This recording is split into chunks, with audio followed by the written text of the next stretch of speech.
E aí a gente vai iniciar isso aqui. Essa é a parte 2 sobre o Security Analysis, né?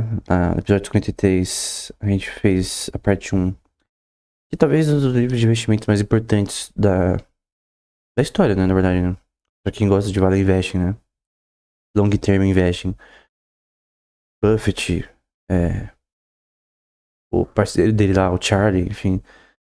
É, Seth Klarman, que a gente viu anteriormente no Margin of Safety. Então, todos eles colocam, tipo, um high stake, um foco muito grande em security analysis, né? Então talvez seja um dos livros mais importantes aí nesse tema. Não é um livro completo para hoje em dia. Por mais que ele seja antigo, ainda assim ele tem aplicações para hoje em dia. Por exemplo, não fala sobre investimentos internacionais porque o mercado não era tão desenvolvido naquela época. Não fala de derivatives, porque não tinha derivatives naquela época. Não fala sobre coisas que não existiam naquela época. Mas mesmo assim, os princípios, né? É um livro muito teórico, de certa forma, né? Eu tô também para ler o Tao of Capital, que também é um livro também mais teórico, associado à escola austríaca para investimento. Eu vou fazer um vídeo sobre posteriormente. Mas o grande ponto é que o foco é de fato uma teoria associada ao tema, né? Muito focado também em economia comportamental. Então, muito antes dessa teoria se desenvolver tanto quanto hoje, né?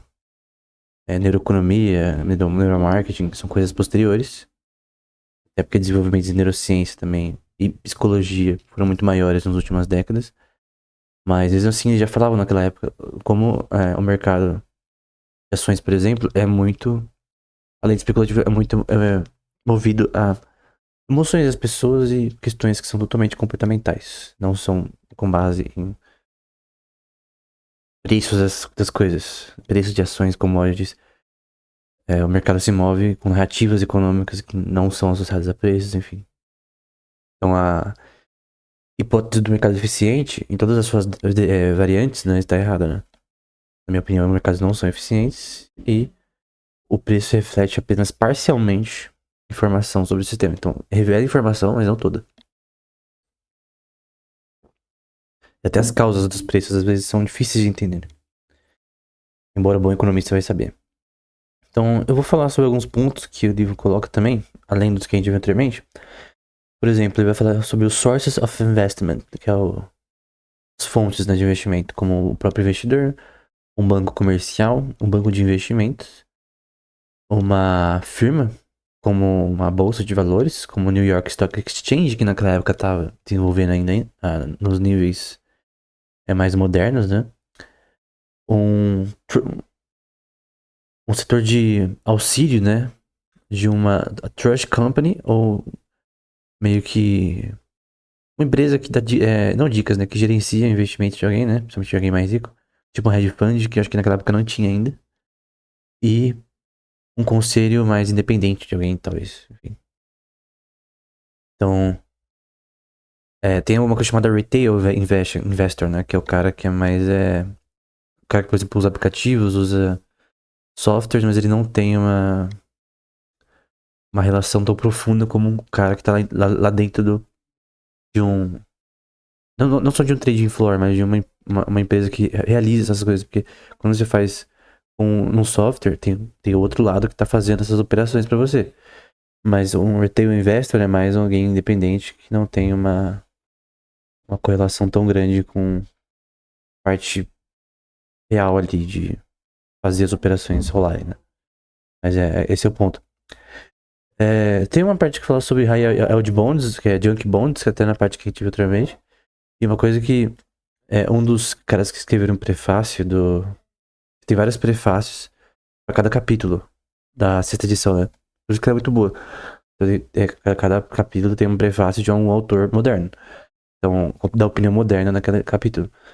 E tem um que fala sobre junk bonds, que é uma coisa que o Graham e o Dodge falam contra, né? Então, junk bonds ou high yield bonds são títulos associados a debt securities, ou instrumentos financeiros de débito, que são emitidos por empresas. Então, normalmente, high yield bonds ou junk bonds estão associados a empresas. E está associado ao débito delas. Então, empresas que, por exemplo, têm uma relação de crédito contínua e elas emitem essas junk bonds para atrair investimentos para elas, né? Aí tem dois tipos, né? Do ponto de vista linguístico, que é os Fallen Angels, que é as que têm uma taxa alta e depois cai em questão de qualidade de crédito posteriormente.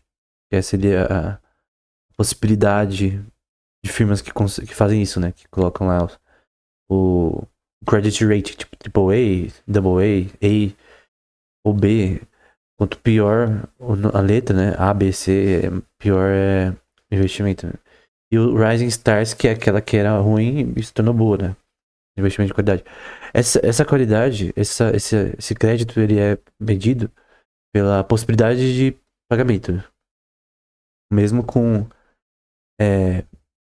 Mortgage Backed Securities, que é associada à hipoteca, né? Então são instrumentos financeiros associados à hipoteca. Então a promessa de alguém pagar um crédito associado à hipoteca, porque esse pagamento tem juros, né? E o banco transforma isso numa forma de investimento. Porque não é só, tipo, você pega 250 mil do banco, tu não vai entregar 250 mil, você vai entregar 250 mil mais 6%, mais 7%, enfim, mais juros. Não sei se o juros é variável, dependendo, né? Mas o grande ponto é que high yield bonds tem a ver com a própria pagamento de crédito. E tem um juros, né, que é associado a isso. E um amadurecimento desse contrato, em que se não pagar, obviamente o crédito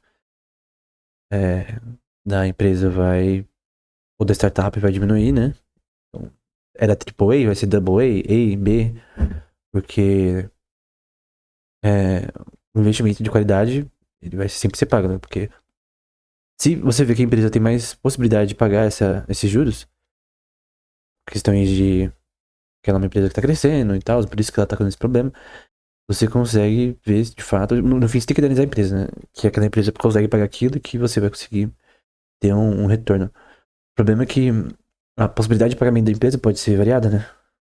E aí, do nada, por algum erro de cálculo da empresa, ou gerenciamento, ou boicote, sim, pode ter várias causas, né? Um gerente que saiu, ficou doente e não tá mais na empresa e agora eu tenho que tomar conta.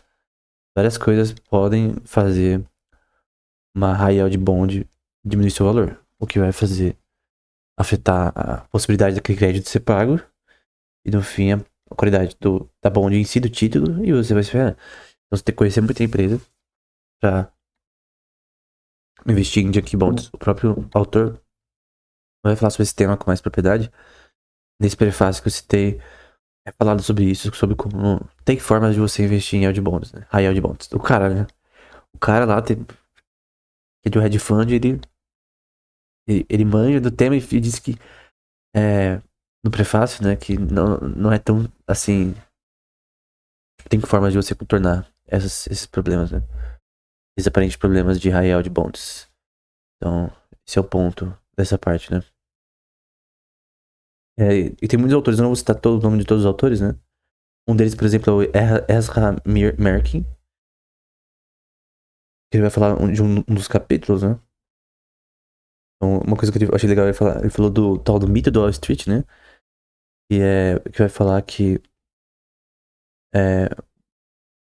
você tem que saber o que a ação vale e o que você pode vender. O preço que você pode vender ela. Nada mais, nada menos, né? Em inglês, né? That a stock is worth what you can sell it for, neither more nor less. Então, nem mais nem menos do que você pode comprar e vender. Só que essa relação é muito difícil, tá? Não é simplesmente assim, não é. Foca muito no preço, no valor que você pega, e não no valor intrínseco da ação, ou do título, ou da commodity que você tá. Ou do câmbio que você tá fazendo. Tem que ter, na verdade, um conhecimento prévio muito grande pra você de fato ver que aquilo lá tá abaixo do preço de mercado que deveria ser. Então, esse é o ponto, né? Ele também vai falar que o mercado é muito movido a emoções, né? Ele vai citar até Hamlet, né? Então, vai falar em Hamlet, o príncipe da Dinamarca, que declarou: abençoados são aqueles com o sangue do julgamento será junto, E o. Acho que é pipe, eu acho que é flauta. É a flauta da fortuna. Vai soar a pausa quando quiser, né? Alguém que tem controle sobre si mesmo, né? Então, é abençoado aquele que tem controle sobre si mesmo. Então, por exemplo, vamos supor que alguém comprou é, ações do Itaú recentemente. Recentemente, ontem, na verdade. Anteontem. Anteontem teve uma queda da bolsa. Noticiado aí, em todos os sites de notícia do Brasil, que a bolsa teve uma queda muito grande, sequencialmente depois de um certo ministro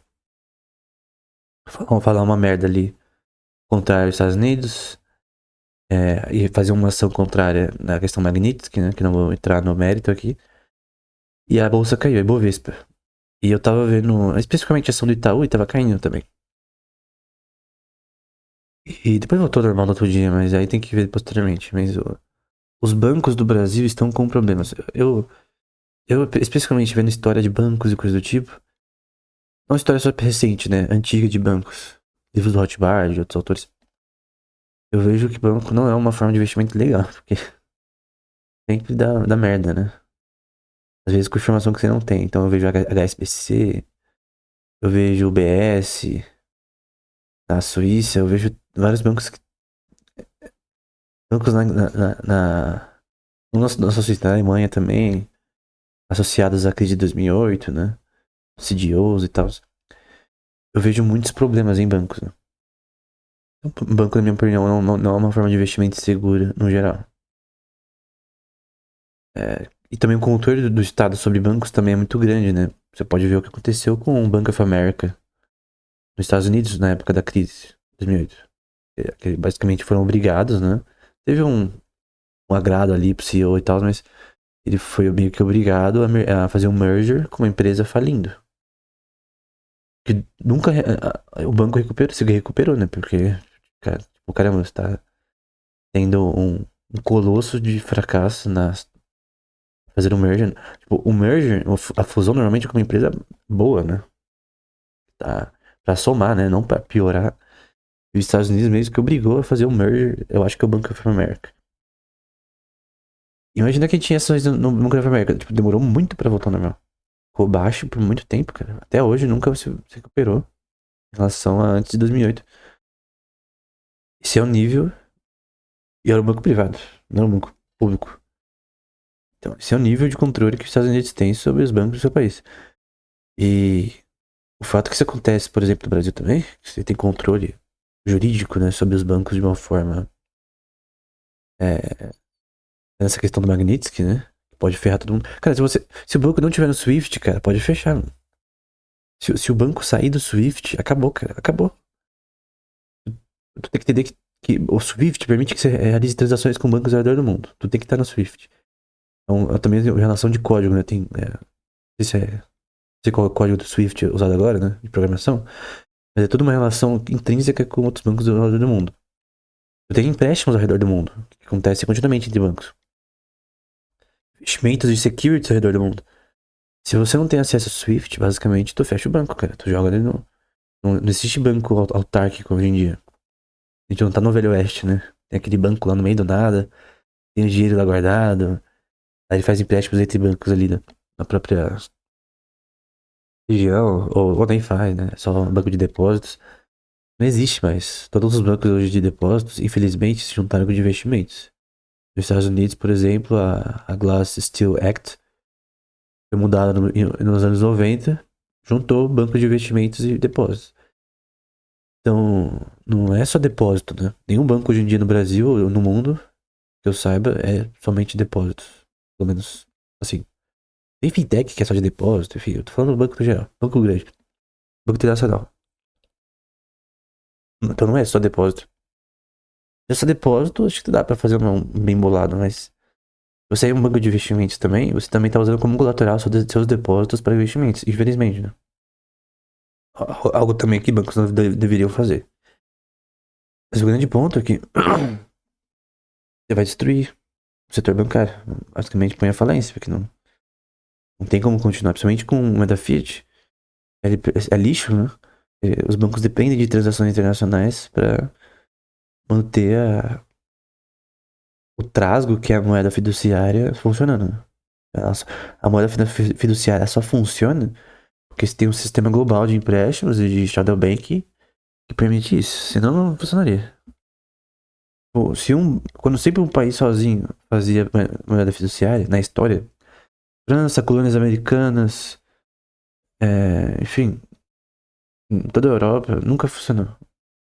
Só funciona por causa do sistema atual de empréstimos ao redor do mundo. Então, esse é um problema, né?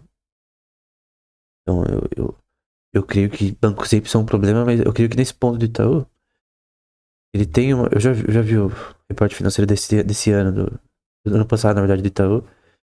As aquisições que eles fazem, é muito bom você ver aquisições e projetos que eles têm. Eu creio que do Brasil é um dos melhores, né? Tem fintechs aí, como o Nubank e outros que estão crescendo, mas não sei se vale a pena. Uma coisa que cresce de verdade é o Itaú, né? E quando você tem uma queda de Bovespa, como aconteceu há 2 dias atrás, isso é algo bom, na verdade. Esse livro, ele vai dizer que isso é bom. Quando tem uma crise, o cara que é um, um value investor, ele vai ficar feliz, cara. Tem uma crise, opa. Tem empresas que não vão à falência, que vão cair as ações por um tempo, ok. O Buffett fez isso na American Airlines quando tava na merda por causa de um escândalo político lá. E também na Amazon quando tava caindo nos anos 2000. Então, quando uma empresa tá caindo abaixo do seu valor de verdade, por alguma razão que é, às vezes, comportamental, narrativa econômica, política, não importa. Tu compra, cara. Compra a ação. Se você tem antes dela, segura e compra mais. Você vai comprar mais com preço menor. Porque, por exemplo, alguém que tinha ações no Facebook antes da queda, né, 2020 e pouco, né? Quando caiu, em certo momento, tu compra mais, cara. Porque é óbvio que o Facebook e o Meta não ia cair. Falir, né?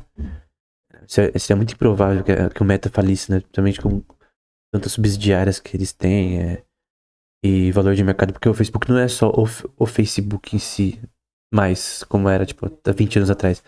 Hoje em dia o Facebook é uma Meta, né? Uma empresa com investimentos em vários setores. Recentemente o Zuckerberg comprou até o Ray-Ban. Comprou 3% do Ray-Ban. Parece que esse é o valor, já é um valor assim, primordial para a empresa associada à Ray-Ban, que tem o nome lá.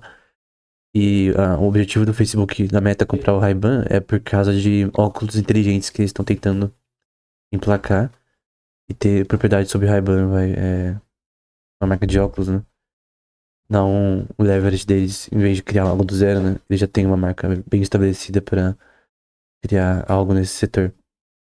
Então, pra Meta é outra aquisição das muitas outras que eles adquirem constantemente, né? Eu falei anteriormente da Microsoft, na aquisição da Activision, Blizzard e outras empresas de games, né? Que ela tá no mercado de games Xbox já há um tempo. Foi uma ótima escolha da Microsoft estar nesse setor. Pra competir com a Sony e a Nintendo, né? Porque a Microsoft ela entrou no Xbox talvez de forma mais não tão forte, tendo um videogame talvez não era cotado como o melhor. Até foi evoluir no mercado, ter um know-how melhor, e empresas internas focadas apenas nisso, até em desenvolvimento de jogos, até criar modelos de negócio de games, como o Game Pass, que criou uma diferença de mercado melhor, e até a gameplay na nuvem, que foi uma diferencial de mercado, que a Google tentou emplacar, né? Com o videogame dela há um tempo atrás, não deu certo. Se você vê, a Google, ela tinha todo o capital para conseguir entrar no mercado de games. Ela não entrou porque ela não tinha que know-how no sistema. Que know-how não é só, tipo, você ter capital. É você ter conhecimento. A Google ela não tá nesse mercado. Então, mesmo que ela tenha pessoas, assim, extremamente importantes, sábias nesse tema, é muito diferente você emplacar algo internacional que, de fato, compete com os caras que têm conhecimento de mercado já. O nome de conhecimento é fazer, né? Fazer acontecer. A Google não fez acontecer. Ela falhou, deu uma boa ideia pra Microsoft, né? Que ela emplacou com esse mercado de é, tecnologia na nuvem.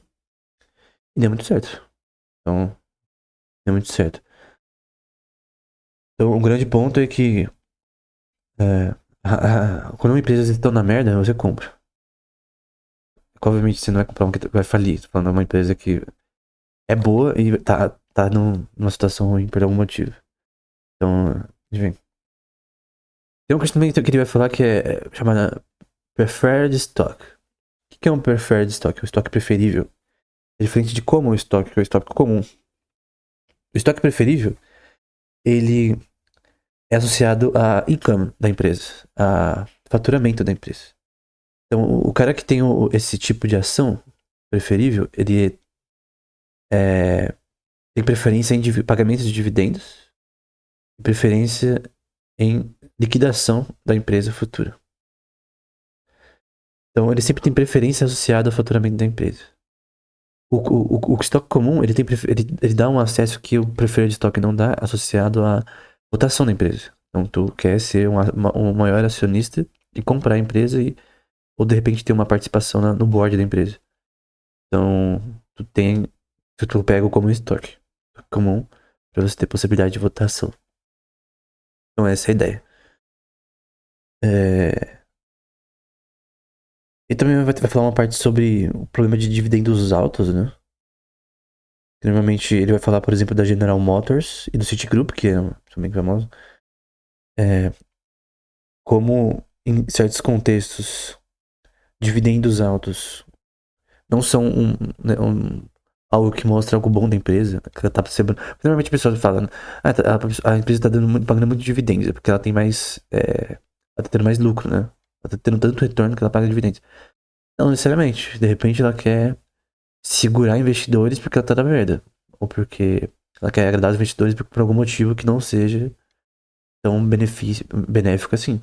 Se eu não me engano, a Tesla não paga dividendos, cara. Tipo, não é porque uma empresa não paga dividendos que ela não é boa. Dividendos, elas são assim, interessantes para muitos, mas não é uma métrica substancial na avaliação de uma empresa da sua apreciação futura do seu valor. Com certeza, dividendos não é uma métrica boa. Então, normalmente a pessoa fala, não, você tem que pegar. Eu lembro de um cara na empresa que eu trabalhava. Primeira vez que eu vi alguém falou sobre investimentos pra mim, assim, pessoalmente, né? Ele falou, não, você tem que escolher uma empresa que paga dividendos, né? Na época eu não sabia de nada do tema. Você tem que escolher uma empresa que paga dividendos, tem que ver. As coisas que ele falava, elas sempre nesse sentido, né? Você tem que ver essa métrica aqui e essa outra. Só que o ponto é que não é bem assim. O valor intrínseco não está associado a dividendos, necessariamente, né?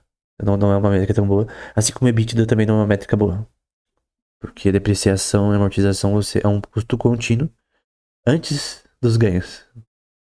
Então, eu tava vendo até um podcast com o Cariani e o CEO que era executivo da Jequiti anteriormente, esqueci o nome dele. O cara forte pra caramba.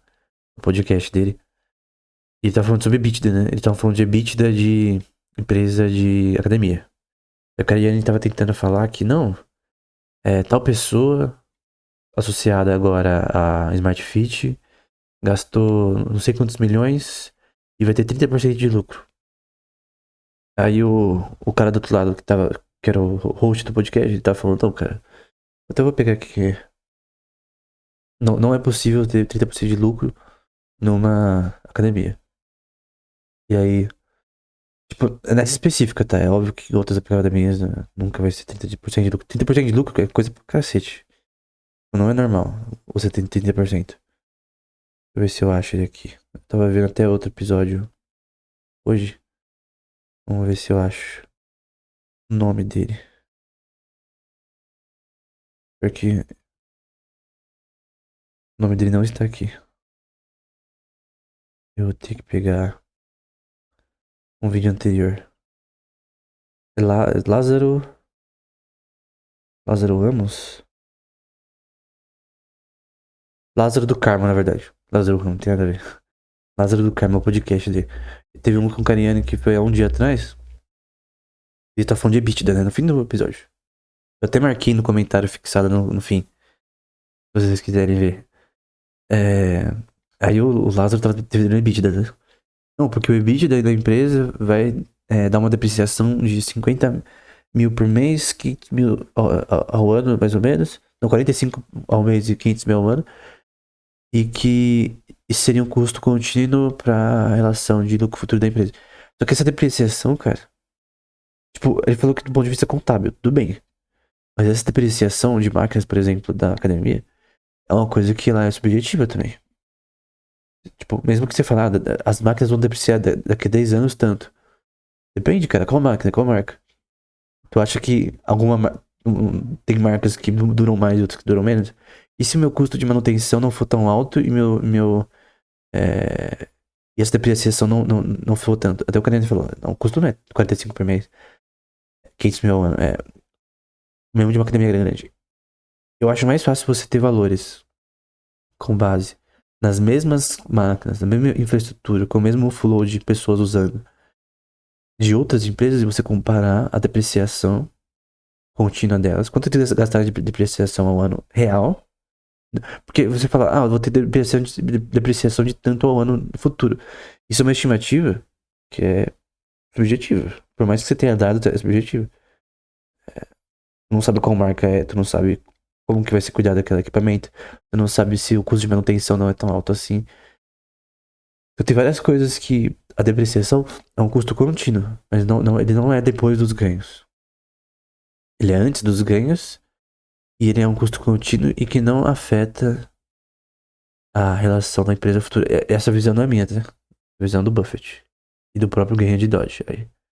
Então, os CEOs da Berkshire Hathaway, eles demonstram claramente, até melhor do que eu falei aqui, obviamente, como o EBITDA, a parte de depreciação e amortização, não é tão interessante assim.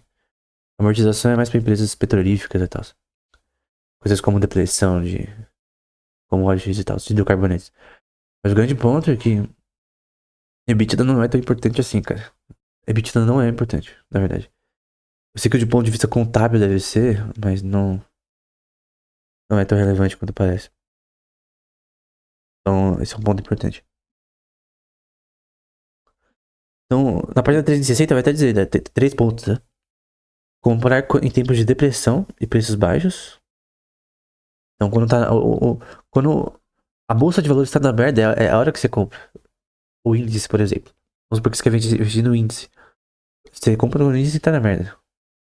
O índice normalmente tem vários índices, né? Eles têm ações de empresas específicas ali.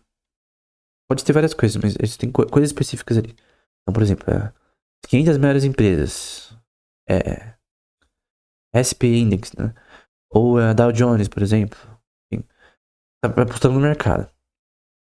Só que normalmente o yield de índice no longo prazo não é tão alto quanto outros setores, tá?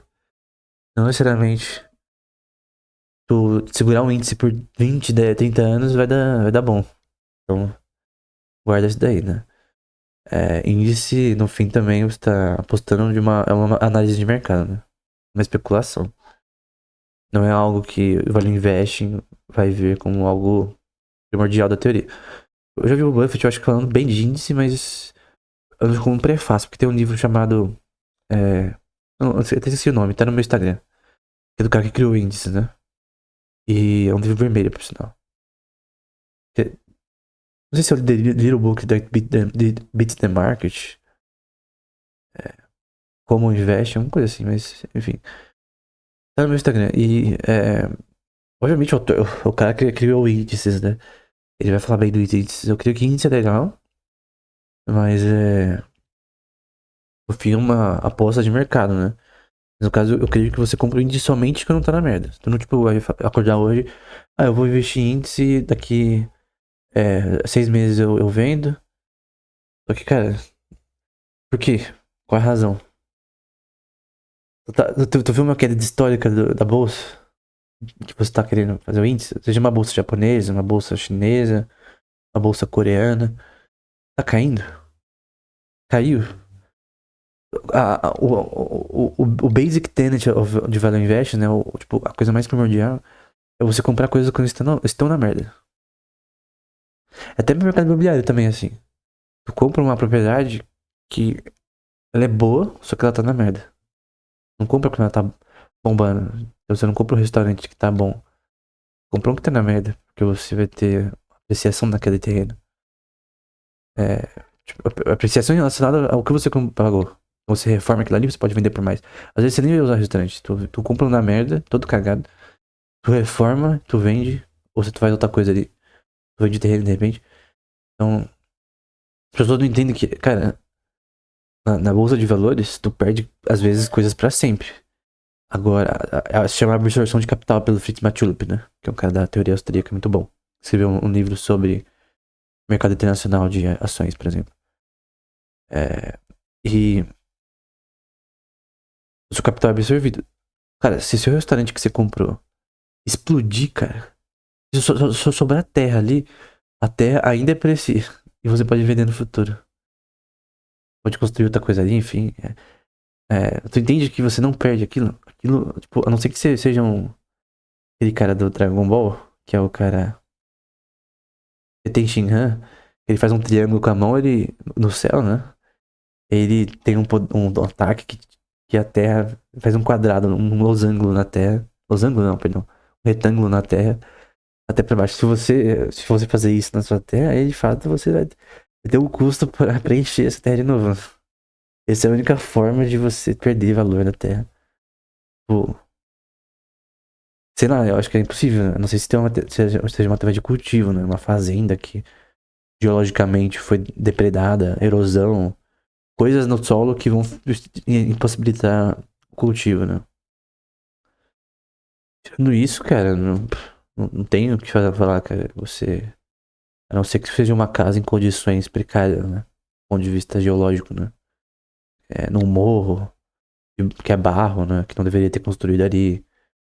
Aí no caso, nem faz sentido comprar, né? Porque só o futuro de deslizamento futuro já é uma razão pra nunca comprar, nem construir coisas em costas, né? Em terrenos desse tipo, né? O tipo de terreno que você constrói é muito importante, né? Que você compra. Tem que ser um plano, né? Então, esse é um ponto importante. Mas na página 306 ele fala isso. O segundo ponto é diversificar em vários campos, em vários países os seus assets. Na minha visão, eu até aprendi nisso num curso do investimentos da Universidade de Geneva, né? Universidade de Geneve. Que tem muitos cursos bons lá, por sinal, né? Tem um de química muito bom também. História da química orgânica. Cada da biologia molecular. E, na verdade, é só biologia nuclear, na verdade. Que tem química também, mas nesse curso de investimento, um dos professores falou, por sinal, professores que trabalham nos bancos da Suíça. Não é qualquer um, não. E eles falaram, né, que os dados mostram que você investir no exterior, você tem muito mais yield do que apenas localmente, no seu país. Investir no seu país é uma coisa muito simplória e as possibilidades de ver mais empresas que batem com a visão de um valor abaixo do mercado são menores se você só tem as empresas do seu país. Tem muitas empresas boas na Europa, tem muitas empresas boas na Ásia, no Japão, em todo lugar do mundo. América do Sul também. E empresas boas que você consegue. Schneider da vida. É uma empresa boa associada ao. Não é Super Campeões, não, tá? Não é o cara da Alemanha, não. É uma empresa alemã que é associada a equipamentos elétricos. E é uma empresa muito grande. Ela exporta bastante coisa. Já vi bastante revista desse tema. Eu lia numa empresa que eu trabalhava, revistas sobre o mercado. Não sei se o termo é eletricidade. De energia elétrica, né? De energia. Mercado de energia no geral. Eu lembro de algumas. Acho que artigos da revista, né? Que falavam sobre esse tema, né? A Schneider é muito cotada, né? Tem várias empresas na Alemanha que eu vejo com muitos bons olhos, né? Em relação a. Tipo, hoje em dia você pode pegar. Na época do Graham e do Dodge, desse livro, não era assim, mas. Hoje em dia você pode pegar um reporte financeiro da Nintendo e analisar de forma completa. Tem dados das empresas como nunca antes na vida, porque você tem investimentos, mesmo de hedge funds ao redor do mundo. Então, tudo isso é importante, né? Como você tem hoje essa questão. O ponto 3 é descobrir e adquirir securities de valores abaixo do mercado, né? Então, abaixo do seu net present value, né? Você calcula os future cash flows futuros associados a essa empresa, a inovação dessa empresa, a qualidade da empresa em relação à gerência, administração, visão de futuro. E tudo isso você usa como base para fazer uma possibilidade de investir ou não naquela empresa. Então, esses são os 3 pontos, né? Então, o ponto principal é sempre você pegar abaixo do Net Present Value. Entendeu o Net Present Value, né? Cara, também. Então, também tem outros pontos aqui também que eu acho relevantes, associados a resumos, né? Tem partes que eles resumem os pontos principais. Então, investimento é um conceito de operação de grupo, em que a diversificação de risco depende do yield de ter um resultado favorável, né? Então, tudo aqui é sobre juros compostos, tá? Então, é o juro de retorno que você ganha em relação à porcentagem que é da apreciação do que você comprou. De uma ação, de uma junk bond, de um título, de tudo. Algumas coisas, a taxa de juros vai afetar o seu ganho, enfim. A inflação vai afetar. Você tem que ver, por exemplo, a inflação futura, porque isso afeta seu poder de compra futuro em relação ao que você tem. Você tem que sempre estar acima da inflação em relação ao seu ganho. Por exemplo, se os seus investimentos deram 30% de retorno, perdão, 3% de retorno, e a inflação desse ano, né, foi 5%, perdeu 2%, perdeu de compra. Então, a inflação te venceu. Tem que vencer a inflação no mínimo. Pra você, porque obviamente você, por exemplo, deixar o seu dinheiro parado no depósito, sem ser poupança, né? Se você deixa parado lá na sua conta corrente, por exemplo, pode ter certeza que a poupança não rende acima da inflação. Então, não vai, não vai ser, a inflação vai sempre ser maior do que seu 0,5% no máximo ali. Então, sempre vai ser abaixo da inflação a poupança. Então, sempre você vai estar perdendo ainda. Se você não põe na poupança, também você vai estar perdendo. Porque a inflação basicamente é o valor, o poder de compra do dinheiro diminuir. É causado pelo sistema atual, né? Porque o Fed é aqueles caras que sempre dizem, não, 2% ali de inflação sempre é um bom. A inflação nunca é bom, cara. A inflação nunca é bom, a inflação não é normal. Pelo contrário, é algo ruim. Então, é, issues individuais, né? São selecionados tanto em forma qualitativa quanto em forma quantitativa, né? Empregadas na escolha de valores de investimento fixo, né? Então, emissões aí tem a ver com títulos, né? Termo issue, né? Nesse contexto. E um grande esforço é feito na seleção de títulos para determinar os problemas futuros, né? Seja em títulos de governo, seja em junk bonds de empresas. Eu já falei que é associado a crédito de empresas.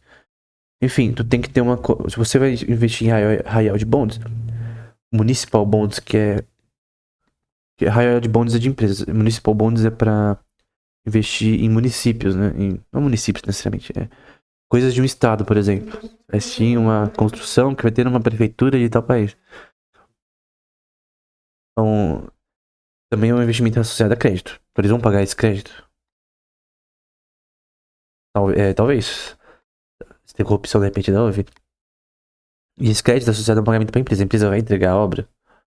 E se a entrega demorar, se a empresa falir no momento de tentar entregar a obra, como que faz? Porque esse governo, essa prefeitura vai ter que pagar. Vamos supor que o empréstimo para construir uma ponte. Então, precisa de uma ponte em tal região porque é uma coisa que o governador quer fazer. Então, eles tentam arrecadar dinheiro de investidores. O que os investidores estão esperando ganhar com isso? Esse título municipal. Essa municipal bond. A promessa de pagar o crédito pode ser um instrumento financeiro que pode ser usado para você ganhar uma taxa de juros de retorno através disso. Então, no fim, o investidor ganha com isso. Em dar dinheiro para esse crédito ser pago no futuro. A empresa que concede o crédito, que é o banco, vai também ganhar nesse momento. Você tem uma relação de investidores, bancos e o município, estado, não importa, que vai fazer a ponte, que vai construir alguma coisa. Só que isso, ambas as coisas, tanto no ponto de vista de high yield bonds que são empresas, quanto no ponto de vista de municipal bonds que são governos, tem que ter noção. Qual é a taxa de juros atual? Qual é a inflação atual? Qual é a situação no mercado imobiliário atual? Imobiliário talvez não, setor de construção atual. Se o setor de construção atual daquele país estiver na merda, e várias empresas falindo nesse setor, tendo vários problemas financeiros nesse setor, tu já vê um problema associado ao seu próprio investimento. Porque se aquela empresa que tá fazendo a obra tá na merda, a possibilidade de dar merda nesse investimento é grande. A obra não ser entregue. Então tu tem que ter um conhecimento, ok. Eu vou investir no Municipal Bond. Eu conheço o país que tá fazendo isso. Eu conheço quem está na gerência daquele governo específico, daquele estado. Eu conheço as empresas que vão ser contratadas para isso, que são empresas internas, né? Mas, pô, esse bagulho é na Coreia do Sul, eu não sei coreano. Eu teria que ler coreano pra saber mais sobre o que tá acontecendo ali. Não que você precise, né? Mas precisa ter fontes em inglês ou, sei lá, traduzir alguma coisa pra você conseguir saber o que tá acontecendo. Se você só especular nisso, né? Eu vou pegar qualquer municipal bonde aí, e é isso que se lasque, eu vou pegar estudar um pouquinho elas e acabou. Pode ter problemas, então, né? A questão é, tu vai estar disposto a perder por não, de fato, ver que aquilo ali é um investimento bom, né? Então, a única forma de você ver municipal bonds e mais pro governo, né? E high yield bonds, que são para empresas. Tudo com crédito, né? Tudo é investimento em crédito na relação de promessa de pagamento. Tem que ver qual que é a base desse crédito ser pago. A crise de 2008 foi que gerada por uma coisa que não foi pago crédito. Que era o crédito associado a CDOs, né? E CDS, que o CDO é Default Obligation. Então é uma obrigação de crédito associada, nesse caso específico, também a não, não títulos, a hipoteca, promessa de pagamento de hipoteca americana, na época da crise de 2008. Como aquilo foi uma fraude, né? Tinha fraudes associadas a isso daí, e no fim, o que era um investimento de baixa qualidade foi vendido como instrumentos financeiros de alta qualidade, né? Então, esse negócio de crédito, você tem as instituições que colocam as taxas de que aquela promessa de pagamento vai ser com certeza efetuada. Então, se é AAA, significa que com certeza vai ser efetuada. Então, tem toda a qualidade de estudo de crédito daquela pessoa, daquela empresa, daquele setor, é avaliado que, tipo, por exemplo, uma pessoa ganha 10 mil por mês, paga, porque seja 1.500 de mensal da hipoteca, de boa, o cara ganha 10 mil por mês, trabalho estabelecido, estabilizado, que tá há muito tempo, tem várias outras propriedades. Então, a chance desse empréstimo que foi pego pra fazer essa compra de qualquer coisa, apartamento, não importa, com certeza vai ser paga, porque o cara tem de sobra. Agora, alguém que ganha 2 mil, vai pagar 1.500, aí é outra coisa. Então, o cara que ganha 10 mil tem muito mais chance de continuar pagando esse empréstimo a juros. E no fim, esse investimento ser um AAA da vida. Então, a gente pode aplicar isso pra empresas, pra coisas tipo. Nesse caso, é pra hipoteca de imobiliária, né? Pra casa. Não é falando de escritórios, nem nada disso, é casas. Então, o grande ponto é que não era pago e deu merda. Então, sempre quando você vê uma coisa que é um investimento que tem a ver com crédito, seja municipal bonds, high yield bonds, ou no caso nesse caso aqui é credit default swaps e obligations, né? Associados à hipoteca. E também eles falam sobre isso nesse livro. Assim, eles nessa época já falavam que investimentos associados a crédito imobiliário dão merda. Porque você não tem como saber muita informação. E aquilo de fato você tá investindo é realmente um triple A, um double A, ou A. Tu não sabe. Tu tem um risco ali daquele crédito não ser pago e você não ter retorno. É muito alto. E que aí? O banco tá vendendo esse troço a rodo. O banco tá vendendo o security. Tá sendo pago. Então, pra ele, que se lasque. Se o investidor foi ferrado. Mas no fim, isso gerou uma crise, né? A crise de 2008 ela foi causada por fraude imobiliária. Não é só a fraude imobiliária, tá? Todo o ecossistema, bancos misturados de depósitos com investimentos, moeda fiduciária que permite expansão de crédito, o mercado de investimentos no geral de derivativos crescer e ser instrumentos mais complexos. Então, você tem chamado de. Acho que é complex securities, né? Tem agora instrumentos financeiros que tem um monte de coisa. Tipo, até você decorar tudo isso é muita coisa, porque você tem um monte de coisas ali dentro que, tipo, virou uma cesta de investimentos que viram um troço totalmente maluco, né? Então, o banco só quer vender, né? O banco agora tá misturado com investimento, de depósito com investimento, só quer vender. Então, o grande erro, talvez, da crise de 2008 foi misturar banco de depósito com investimento. Então, repelir a Glass-Steagall Act é uma lei, né?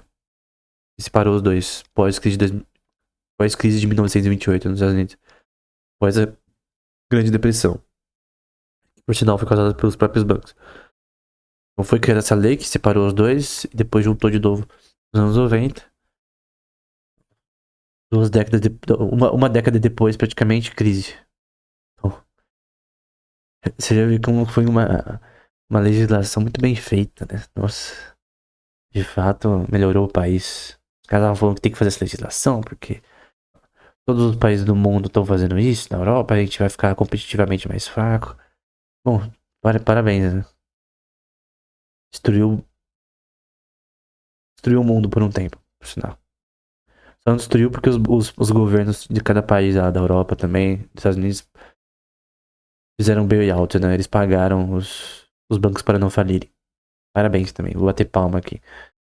Porque foi a maior burrice da história. Basicamente pagou os bancos por fazerem merda e não falir. Muitos faliram, né? Mas enfim. Outros foram estatizados, né? Teve banco na Irlanda? Na Irlanda. Islândia que faliram. Aí sabe o que a gente faz quando fale?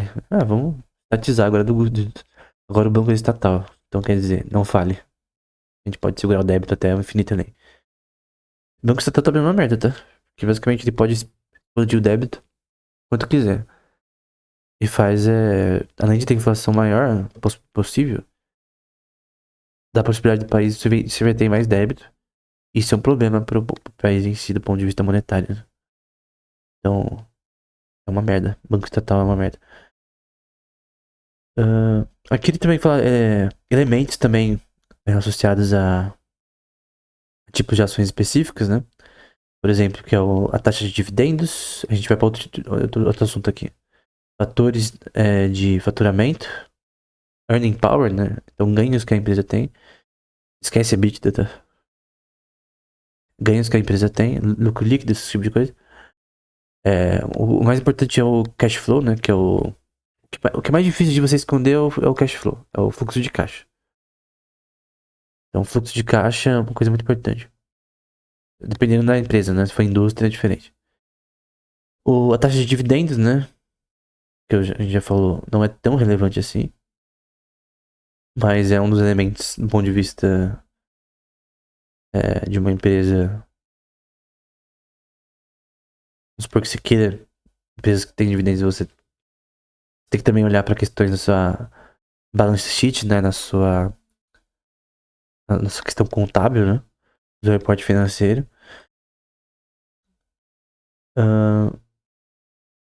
Aqui tá falando também sobre managers, né? Ele vai falar bastante. Tem um prefácio também que fala bastante sobre managers, né? Sobre você tem que ver se os gerentes da empresa são bons, se de fato eles têm um histórico decente e trazem resultados.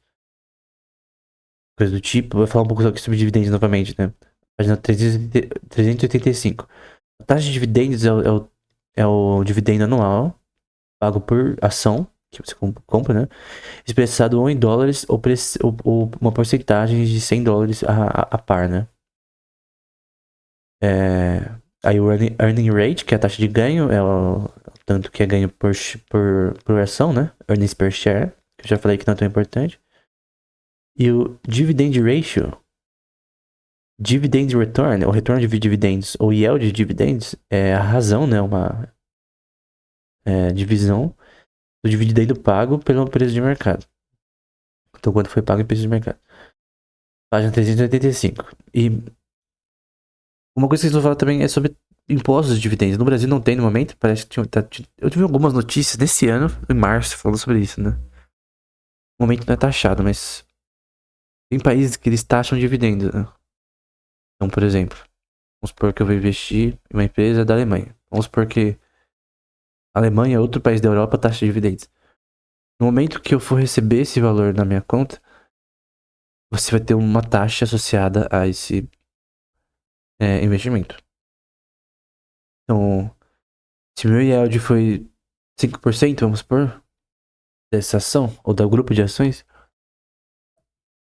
yield é porcentagem de retorno. Então, vamos supor que eu investi $10 ou 10 euros, eu tive um retorno de 15, né? Então, a ação virou 15, eu investi, sei lá, vamos supor que eu investi 20 mil nessas ações, aí eu vou, proporcionalmente, eu ganhei 5% desse 20 mil. Então, em euros ou dólares, enfim. Mas o grande ponto é que a porcentagem que cresceu é que define o meu yield. A ação, né? Ela foi de 10 pra... Perdão, não é... Acho que de 100. Eu falei errado. Fosse de... Que é um aumento muito grande, né? É um aumento de 5%, né? Eu coloquei de 50, né? 50 é bastante... Uma porcentagem bem grande. Vamos supor que foi 5% de yield, não 50%. Então não foi um yield tão grande. Porque, por exemplo, se você... uma ação foi de 50 pra 100, é 50% de você... Não, de 50 pra 100, na verdade, foi, duplicou, né? Aí vai crescer o dobro, né? Então, é o que é bastante coisa, tá? Você ter um crescimento de 100% de uma ação é bastante coisa. Agora, só que vamos supor que seu crescimento de 5%. Se o imposto for de 0,5%, 0,2%, tu já tá perdendo. Uma quantidade significativa de 20 mil, né? Então, esse é um ponto importante, né? Associado a isso. Então, mesmo se for de 10 para 15 a ação, se crescer 50% no caso, você pode ter um problema associado ao quanto essa taxa pode te cobrar. Dependendo da legislação de cada país. Então, eu falei 5%. Se você tem um yield de 5% e for. Vamos supor que o imposto seja 2%, né? Vamos supor que a legislação seja até pior. Tu só tem o lucro de 3% do dividendo, né? Então isso pode te afetar. Em empresas que não cobram. Em países que não cobram imposto sobre dividendos, né? Então, no fim, você tem que saber um pouco da legislação do país também, né? Então, tipo, tu vai investir numa empresa da Alemanha. Tu sabe um pouco da legislação alemã? Não que você precisa saber ler alemão, mas sabe só um pouco da legislação alemã. Você pode usar até ferramentas de tradução pra fazer isso, cara. Mas você tem que saber, naquela área específica da empresa, como é a legislação, como ela afeta você diretamente na prática, né? Então, por exemplo, eu tô mostrando aqui, não sei se é dos Estados Unidos, mas eu tenho aqui uma anotação de uma taxa de dividendos de 8,5% até 39%, dependendo do que você ganha. Dependendo do seu yield, você recebe uma taxação alta pra caramba. Em alguns países, né? Coisa pra caramba, cara. Então, eu acho que é imoral você taxar dividendos, porque o yield é muito variável e isso vai afetar a sua transação de forma substancial, né? Aqui no Brasil tem do G1, né? Tá falando aqui, né? A distribuição de lucros de dividendos é isenta no Brasil. É um dos poucos países com alíquota zero, né? A taxação ocorria até 1995, quando passou a ser isenta. A alíquota média nos países da OCDE, por sua vez, foi de 24,7% em 2024. Dá pra ver que a taxa foi bem alta atualmente, né? É um problema. E o Graham vai falar sobre esse tema. Sobre como lidar com isso e, de fato, isso deveria ser algo justo, né? Ele vai falar, por exemplo, dividendos e políticas de reinvestimento deveriam ser controladas não pela lei, mas pela decisão inteligente de investidores, né? Stockholders, né? Casos individuais podem justificar a retenção dos ganhos até a questão de maior é, desirabilidade dessa questão, né? Dessas ações. É um ponto que o meu próprio mercado tem que regular relações de dividendos em que. Porque as empresas que pagam dividendos normalmente tem razões pra isso. Razões inúmeras pra isso, né? Só que você não regula isso através da lei. O próprio mercado tem que ver, ó. É, essa empresa aqui tá com dividendos altos, mas na verdade a razão é uma razão que descredibiliza a empresa, na verdade. Então tem várias questões em que dividendos são, na verdade, um ônus da empresa, talvez. Pode vir a ser, né? Não necessariamente. Se estiver muito alto acima do normal. Então, um grande ponto é que o mercado tem que ser regulado sozinho, né? Nesse aspecto. Ou deveria ser taxado. Na minha opinião, é imoral haver uma taxa nesse contexto, né? Então, esse é um ponto importante. Vai ter uma parte que eles vão falar bastante sobre contabilidade. Tem um livro do Graham que é só sobre reportes financeiros. Eu fiz uma resenha no Instagram. Literalmente, tudo que você pode saber de contabilidade para você analisar reportes financeiros tá ali. Claro que tem coisas mais recentes, tem coisa da legislação apenas brasileira. Eu não falo que é CAPEX, por exemplo. CAPEX DL de lucro líquido, que pode ser convertido em investimento. Não é falado, né? Mas é falado de EBIT. É falado sobre desde o básico de ativos e passivos até todo tipo de salário pro forma, todo tipo de coisa possível e imaginável é falado ali. Uma coisa que é importante, normalmente, que as pessoas não entendem é que, por exemplo, até o, o Lázaro tava falando com o Cariani, no podcast dele. E uma coisa que as pessoas não entendem, às vezes, que não sabe como funciona a empresa, tem uma diferença do salário do CEO,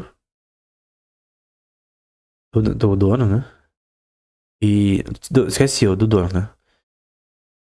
E da relação de pagamentos, custos que eles têm com relação ao funcionário e coisa do tipo, né? Então, você tem o faturamento, você tem o lucro, antes de impostos e coisa do tipo. Você tem o lucro líquido. E o lucro líquido é depois de impostos, todo tipo de coisa. Talvez até o EBITDA depois de depreciação e coisa. É que o EBITDA não é um valor muito bom, né? Na minha opinião. O EBIT talvez seja bom, que é juros e impostos, né? Acho que o EBIT é válido. Porque o EBIT ele é o earnings, né? Ganhos antes de. Before, né? Antes de. Por isso B, né? De juros, que é interest em inglês, e impostos, né? Então antes de juros, pagamento de dívida. E impostos, quanto a empresa ganhou. Só que o LL é o lucro líquido que pode ser convertido em investimentos. Você pode usar esse lucro líquido para investimentos, ou você pode comprar uma Ferrari. Eles estavam falando lá, né? Só que normalmente o que você quer fazer é reinvestir na empresa. Até o Cariani tá falando que no começo das lojas dele de suplementos, né? Ele reinvestia tudo na empresa. Isso é totalmente normal no começo da empresa. Reinvestir tudo, não pegar nada pra si, ter uma renda diferente, né? Pra empresa girar, né? O Pipoca daqui tava falando sobre isso. Que eles definem o salário pra eles, mas o lucro que eles têm de todas as vendas de livros, e até o líquido, ela é convertida em novas vendas de livros, novas campanhas de vendas. Então eles não simplesmente compraram, não, vou comprar uma casa, uma Ferrari, enfim. Eles poderiam, talvez, né? Comprar uma BMW da vida.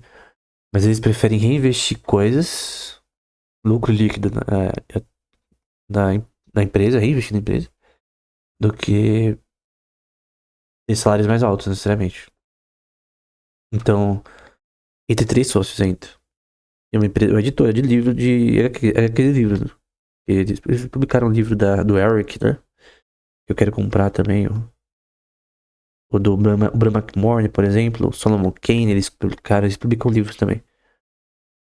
Então, o grande ponto é que a Popular King, ela é muito focada em reinvestir em si mesmo. Isso é normal, cara. Isso é óbvio, né? Eu tava vendo um vídeo curto do Bezos, né? Perguntaram por que a Amazon sempre tá em dívida. Isso daí anos atrás, né?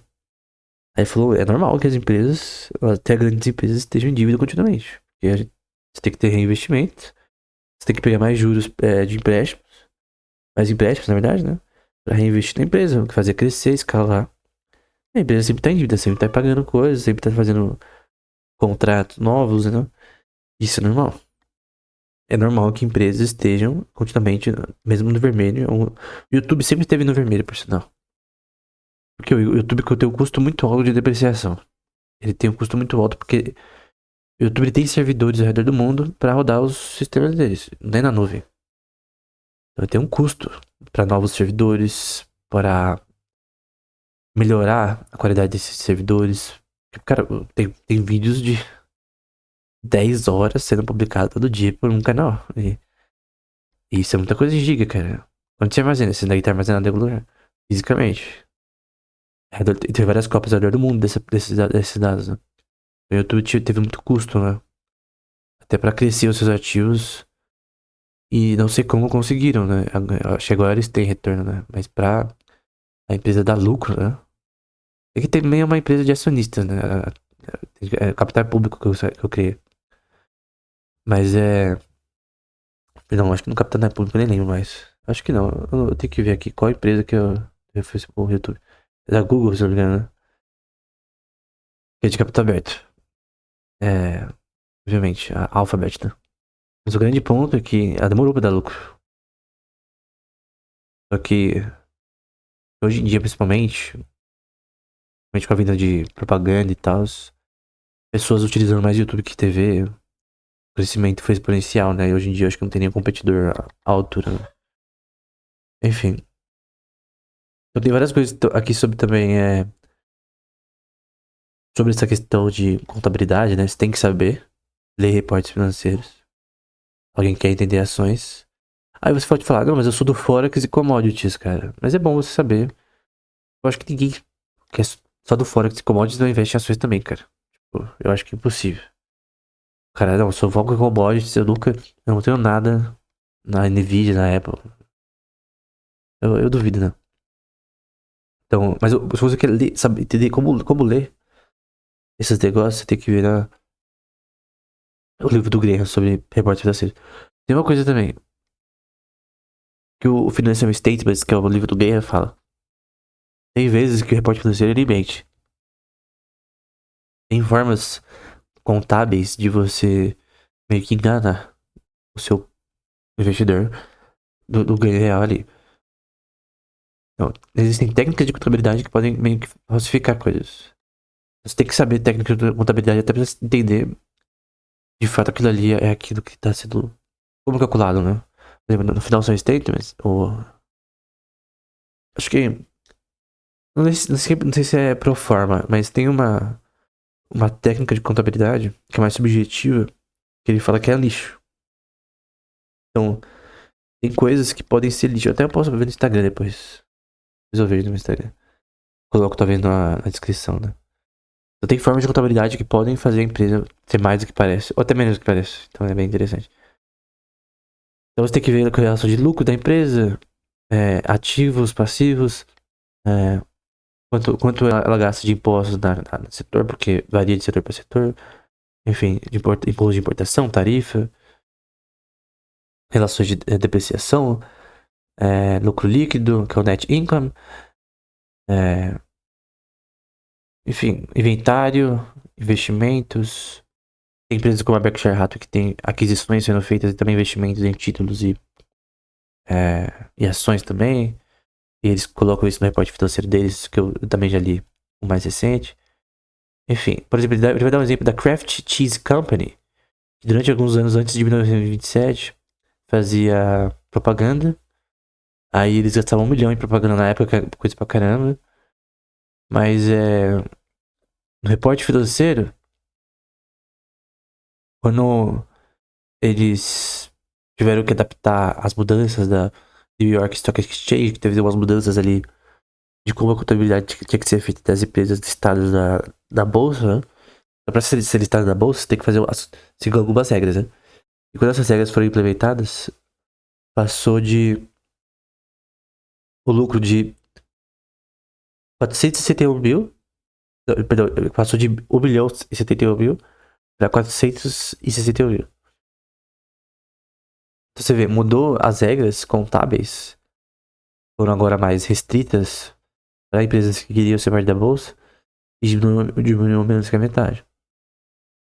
Então, o investidor que investiu na empresa pensando que era 1 milhão foi enganado menos que a metade do que normal. Então, é uma empresa no mercado alimentício. Portugal tem uma margem de lucro baixa. É uma coisa muito séria. Então, você tem que saber sobre contabilidade, você tem que saber sobre a parte financeira. E quais regras aquela bolsa segue, né? Se for diferente, né? Então esse é um ponto bem importante. Da Kraft Cheese Company. Não sei se existe ainda. Então, eu tenho que entender sobre essas coisas. É um ponto bem importante. Empresa petrolífera, você tem que entender um pouco mais também. Porque aí vai a amortização, tá? Porque você tem depreciação dos assets tangíveis, depreciação de reservas de gás e petróleo, baseada em custos dessa extração. Então, você adiciona agora a amortização e cálculo de depreciação, né? Então, eu falei sobre o cálculo de depreciação no curso de economia, nas primeiras aulas, né? Mas o ponto é que você tem que ter essas noções para esse mercado específico de mineração, de extração de coisas minerais da terra. Aí pode falar, não, mas eu não vou investir no supermercado, cara. Petrobras, por exemplo, tem relações de amortização e depreciação. Se você considerar investir na Petrobras, que eu não recomendo, eu não recomendo investir nada do Brasil, mas vamos supor que você queria investir na Petrobras. Então, vamos supor que ela vai ser privatizada. Nem privatizada, o certo é totalmente privatizada, né? O certo era fazer uma lei, não, o governo não pode investir na Petrobras.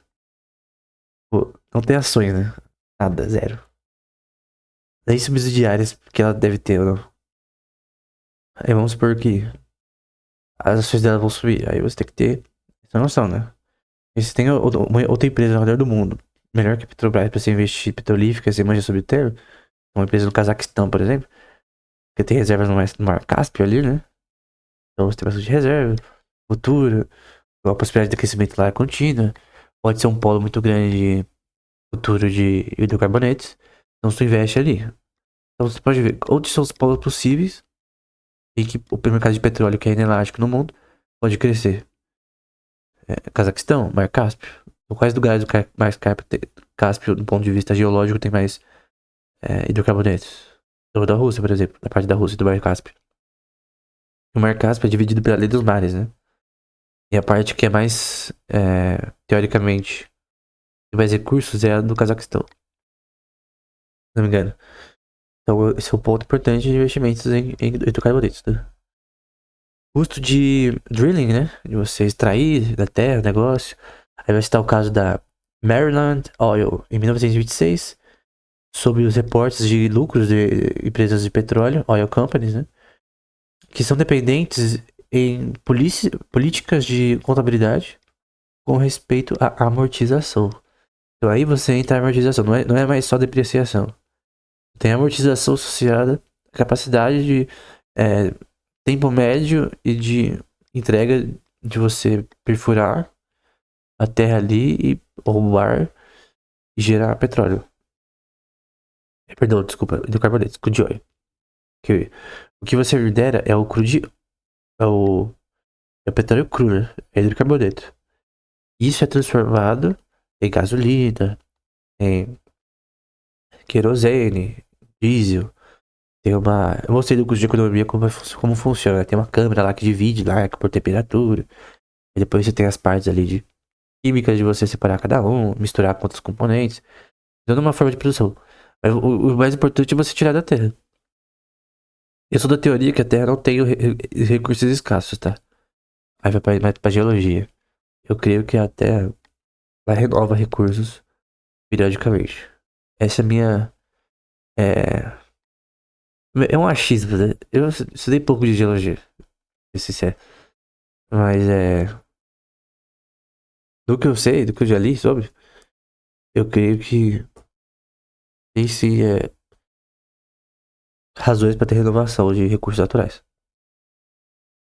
Como são os recursos tangíveis acima da Terra? Eu creio que.